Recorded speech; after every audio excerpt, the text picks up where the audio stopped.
It's day 95 and it's port day, and your girl worked hard for the money. I'm so tired, y'all. I'm exhausted. I ended the day with 20,634 steps, 9 miles, and 9 flights of steps climbed. I am exhausted, and guess what? We have a port day tomorrow. Yeah. Let's talk about where we were ported. We were ported in Havre, France. And let's just jump right into the day and see what I got into. Le Havre, France's second largest port city, sitting right on the Normandy coast where the Seine meets the English Channel.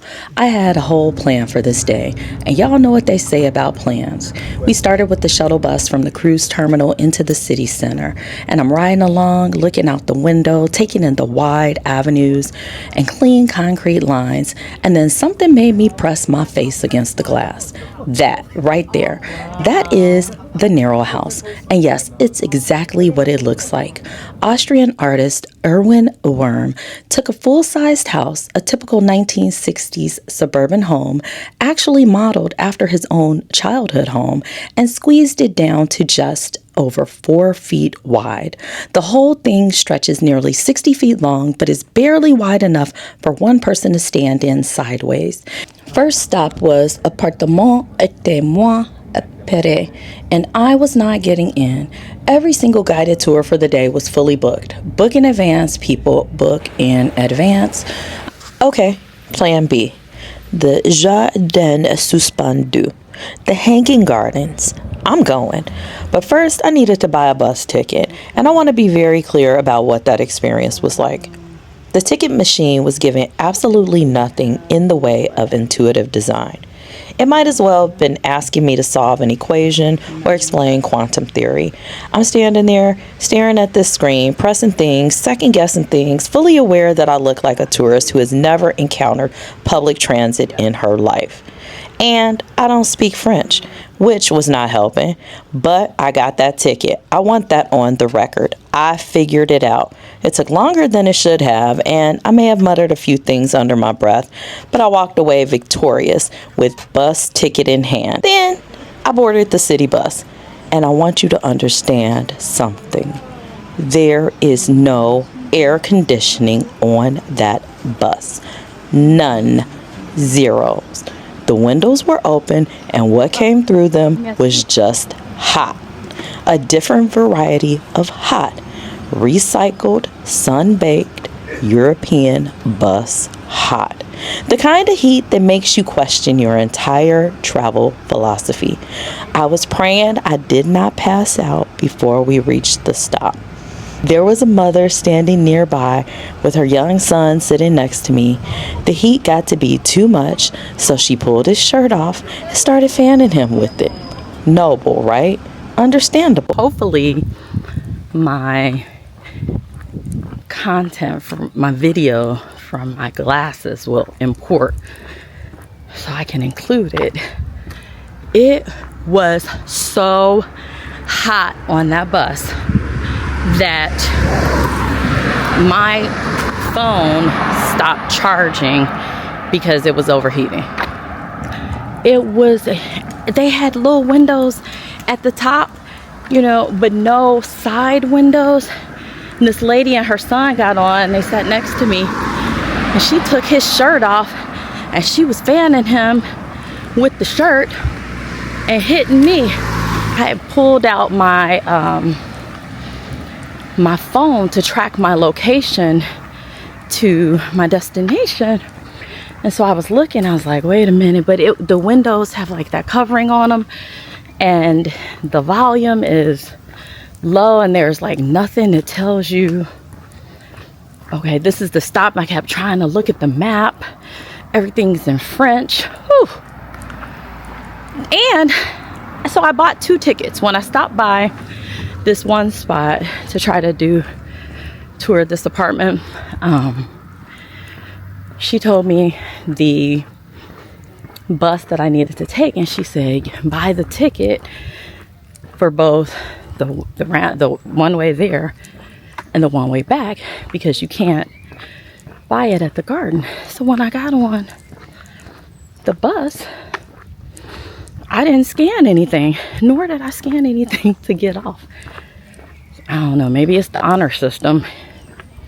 And I didn't see anybody else scan anything. Like the people that got on at the back of the bus, I think maybe, yeah, you're just supposed to scan it. Because I was wondering, is it acceptable to get on at the back of the bus, you know, or do you have to only get on and off from the front?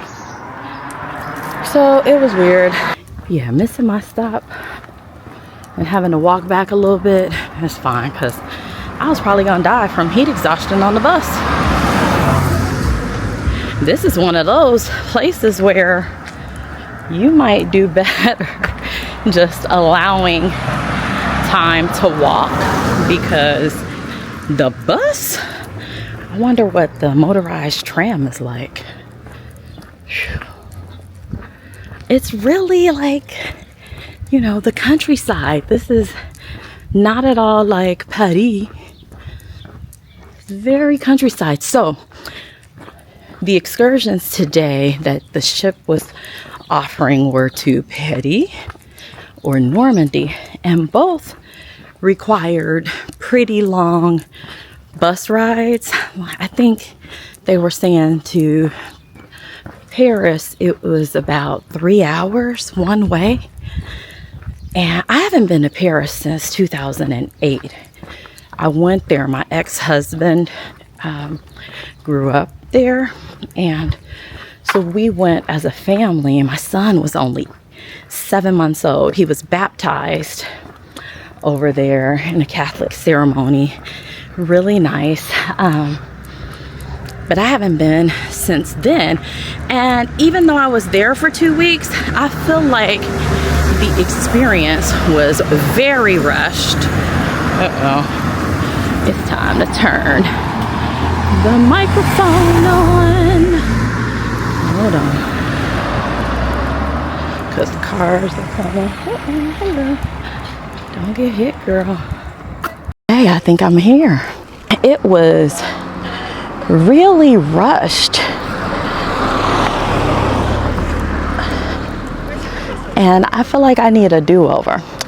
But we are at our destination, so let's talk about this.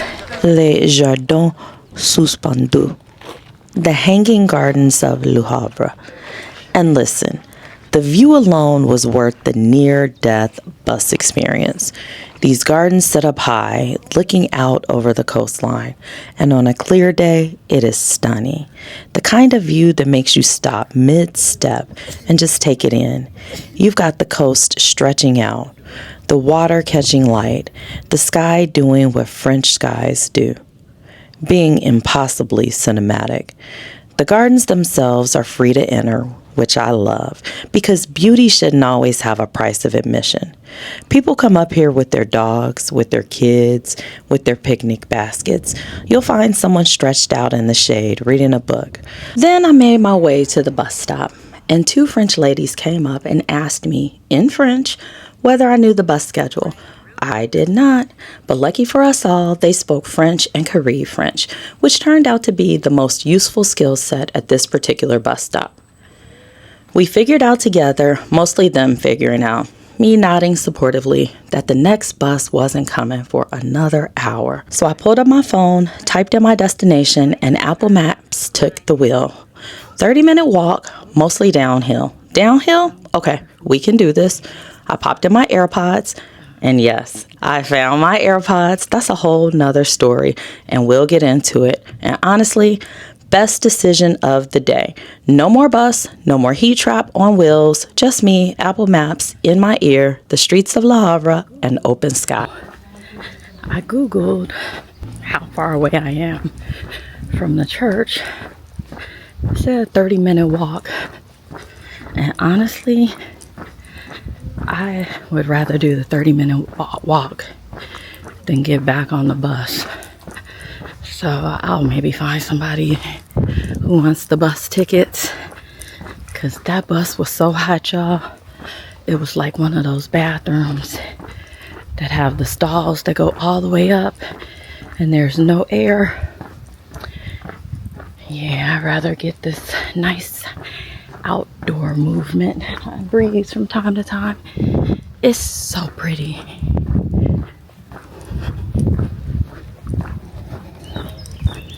It is well manicured. Ooh. Look at this. Let me find a sidewalk. Got narrow sidewalks. Oh, the people are outside. It's a beautiful day. It's very warm. This is honestly a cool day. So it's 2:20. In 250 feet, Ooh. walk down the stairs on the right. Maybe I should put my headphones on. Siri is rather loud when I'm all in the middle of the street. These sidewalks remind me of the sidewalks in Chiang Mai. Very narrow. Like you just do better walking in the street. Look at these.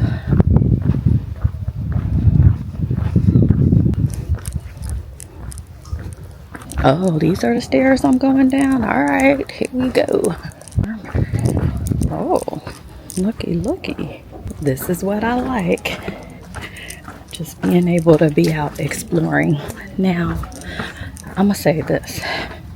Going back to my last trip to China In 250 feet, take a right on Rue Cochet. Let me turn Siri down. She is loud. I should probably put my AirPods in. I got those back.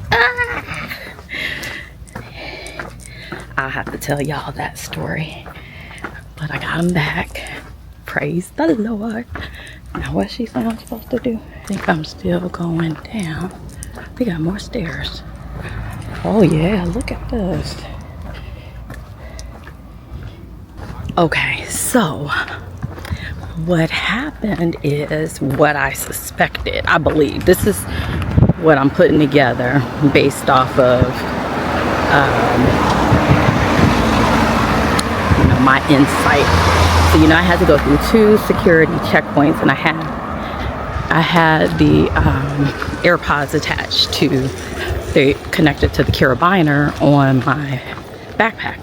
So it looks like they got snagged because the piece that connected to the carabiner was snapped. When I got to La Coruña, I was in the park area and I was pulling up my map to, see where I was gonna go. And the Find My app opened up, showed AirPods in La Coruña. So I was like, man, so I saw them and it was towards, back towards the ship. Got back on the ship and stopped by guest services to find out if they had been turned in. So while I was standing there, I noticed that it said 29 feet away from my AirPods. So I was thinking, oh. So anyway, I had some stuff. I was swapped and dropped it off in my cabin and then came back out to try to search for them because, I'm thinking that they're moving around. So I got to Find My app trying to locate them, but I'm like spinning my wheels and I'm walking around in a square. So I said, you know what? Okay, they're here on the ship, and so just go about your day. So I went on about my day, and when I got back, I saw the guest services supervisor. So I was talking to her. She advised me to go stop by the guest services desk to put a report in, to submit a report so that they could, be on the lookout for them. So I said, okay. So I went by there, and as I was standing there, I opened the Find My app again, and I was right behind a gentleman who was at the desk, and my phone turned green and it started pulsating. So I'm like, my AirPods are right over in here. So then I began to ping them, and we can hear them, but for whatever reason they could not find them, and they were right in the drawer. So that's what happened. So I'm really fortunate that you know, I was able to get them back, and I did not leave them in Casablanca because, I mean, in all honesty, that hurt my heart the most. Like, had I left them in Las Palmas or Cabo Verde or something, but the fact that I did not have a good time in Casablanca and then left them, oh no. Look at this, it's really pretty in here. I hope I'm going the right way. It looks like it. I'm on the path, following these directions, and I got my AirPods. Yay! Okay, now Rue, 200 feet. Take a loft on. That didn't sound like it. Okay, I'm going the right way. Oh, okay. Yeah, I was looking. What Siri said did not at all sound like any of those street names. I don't know any French. So, like I was telling you, my ex grew up here. So I started doing a crash course of French before we left. It was really confusing for me because it's spelled like Spanish but pronounced totally different. So I could keep up just a little bit, but and that was 18 years ago, so I have not used it since. But I do have the Translate app, and I already changed it to French. So if I need to, I think that's the church right up there. So I have about 15 minutes to go. And I'm gonna close all of those rings today. Where were we last? In, La Coruña. I had 21,000 steps. Yeah, sister girl, because I was out there walking, doing all that walking, looking for some AirPods that are on the ship. Siri asked that I want. It looks like I might be working out, to let her know if I wanted to record a workout. Why not? Second one. As far as the safety factor, I feel very comfortable, very safe, and it's pretty low key. It's a Sunday. It's Father's Day, so happy Father's Day to all of the fathers. Happy Father's Day, Mr. Uncle. I came across the Anglais Saint Vincent de Paul du Havre, the Church of Saint Vincent de Paul of Le Havre, and this is not a small church. You can see it coming from the distance. It commands its own space on the street. I stopped to take photos outside. Then I saw a mural. I had to back all the way up just to take in the full picture, the whole thing, and something about it, the loose brushwork, the way it played with light, the color, made me pause. I'm going to park this thought right here because I didn't fully understand what I was looking at until my next stop unlocked it for me. So, hold that thought. We're coming back to it. And this is exactly what we're going to do in part 2. Because Le Havre was not done with me. There's a church so tall I could see it from blocks away. An art museum I almost talked myself out of. A boardwalk moment that stopped me in my tracks. And a whole city that decided to throw a party on my way back to the ship. Part 2 is coming. Don't go anywhere.